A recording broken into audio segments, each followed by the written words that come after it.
Sup, guys, this is Baseball for FPC, and today I'm bringing you some Medal of Honor Warfighter multiplayer gameplay.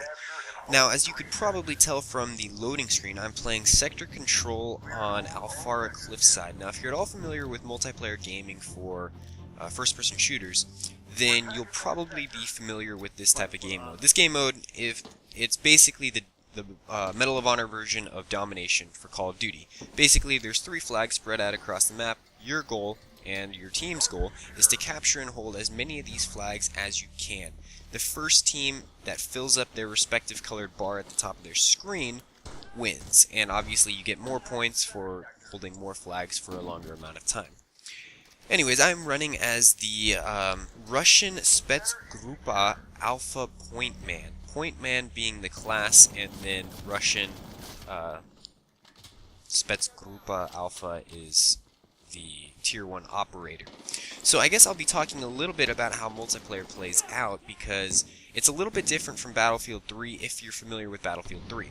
These games are getting compared a lot to lately, and so I guess I'll talk a little bit about, I don't know, the differences, similarities, whatnot. So multiplayer on Warfighter is focused on your fire team. Now your fire team consists of you and one other person, and you are basically best buddies. Now you're going to be hanging out together, or rather you should be hanging out together the majority of the game. Now I actually don't have a fire team buddy right now. There weren't enough players on both teams, and so I was the odd man out and didn't get stuck with a fire team buddy. I get one about maybe almost to the end of the match, but he wasn't able to do much because he came in the end of the match. So anyways, your fire team buddy allows you, he can bring you back, you can spawn on him. Basically, if you're killed, then your fire team buddy can then turn around and kill the fire team that killed you. If he does that, if he wipes out the other fire team, then you get to spawn right back.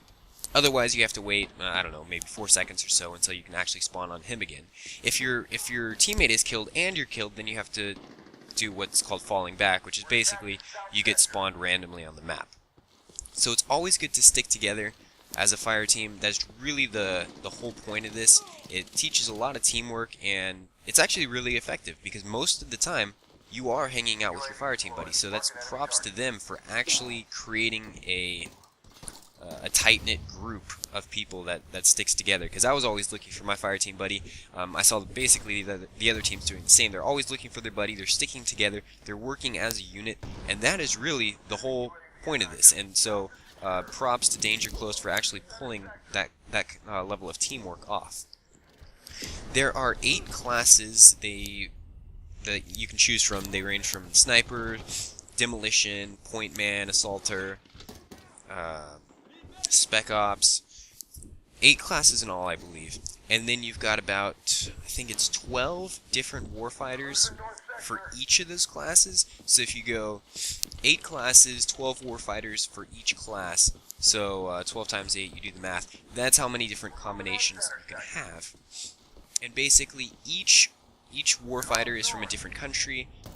You've got the Navy SEALs, you've got the SFOD, the U.S. Demolition Squad, you've got the Polish Grom, British SAS. Basically, a lot of the big-name Special Forces units from around the world are in this map, or rather in this game, and you get to choose from all of them. Each warfighter has specialties. Each warfighter for each class has their own unique kill streaks. They have their own unique kill streak systems. There's 4 levels of kill streaks, and you get to choose between 2 of them. If you've played Medal of Honor 2010, then this will be sort of familiar. There are kill streaks, like I just got right there. You get to choose between basically like an offensive and a defensive action. The offensive action being, in this case, a mortar strike, or what have you, depending on what type of class you're playing. You get 2 choices through 4 tiers, and each tier that you advance through, you get a bigger and better kill streak. So you can either choose to help your team defensively by replenishing ammo, tossing out a smoke screen, or launching a UAV, whatever. Or you can call in mortar strikes, you can call in Apache helicopters, whatever. And so that creates a really diverse range of of sets that you can do. So, as the point man right here, you will see me tossing out kind of like a mini plane. That's basically the UAV. It circles around a specific location wherever you happen to toss it out. It'll spot enemies for you, and you get points if one of your teammates eliminates one of those guys. So, really good defensive action, and really helps out your team. You'll see I'm getting UAV kill assists on the screen right there. That's from, obviously, the UAV that I tossed out. I was actually doing pretty well on this this match. I think I went something like 15-3, so rather well, if I do say so myself. And as you can see, finally have my fire team buddy. You can see that in the top right-hand corner, or not right now because I just ranked up. But in the top right-hand corner, you can see my fire team buddy, and then he can spawn on me, I can spawn on him. If you do happen to run into combat, you're not able to spawn on your buddy until a certain amount of time, basically when things start to cool down again. So I believe its default is like 4 seconds to respawn. However, if your buddy gets in combat, then that adds another 2 seconds, and it keeps adding 2 seconds until he finally gets to a safe spot. You can see I've got my health and ammo at the bottom right-hand corner. I've got the mini-map in the bottom left-hand corner. You've got quite a bit of stuff on screen at one time, so some people don't like that. Some people think that there's way too many options, but I don't really have a problem with that. You can see in the upper left-hand corner, that's my kill streaks that I have right there. I have the choice between a smokescreen and a UAV. And as you can see there, tossing out the UAV that goes up, flies around for a certain amount of time. You can shoot that down if you're on the enemy team, obviously.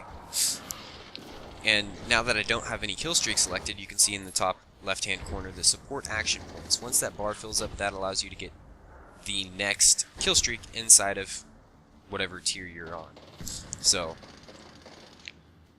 yeah, that's basically that. You can see, or just a second ago, you could see it said stay and cover, your fire team buddy is spawning on you in so many seconds. So that basically just lets you know that, hey, your buddy wants to spawn on you, make sure that you don't run into combat anytime soon.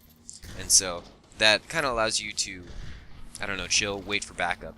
And so you don't really want to be running into combat when you see that spawn, when you see that on you, because yeah, you kind of want him on you. So that was the end of the match. 15-3 there, 2,500 points, not bad. We didn't come in first because obviously my fire team buddy spawned basically at the very end of the game, so didn't get a whole lot of work done. So this is just running through the awards and stuff that I get at the end of the match, and so that's basically it. I want to thank you guys for watching this video, and I'll be trying to put out a few more Warfighter multiplayer videos for you guys, so stay tuned for those. So thanks for watching, and until next time, later.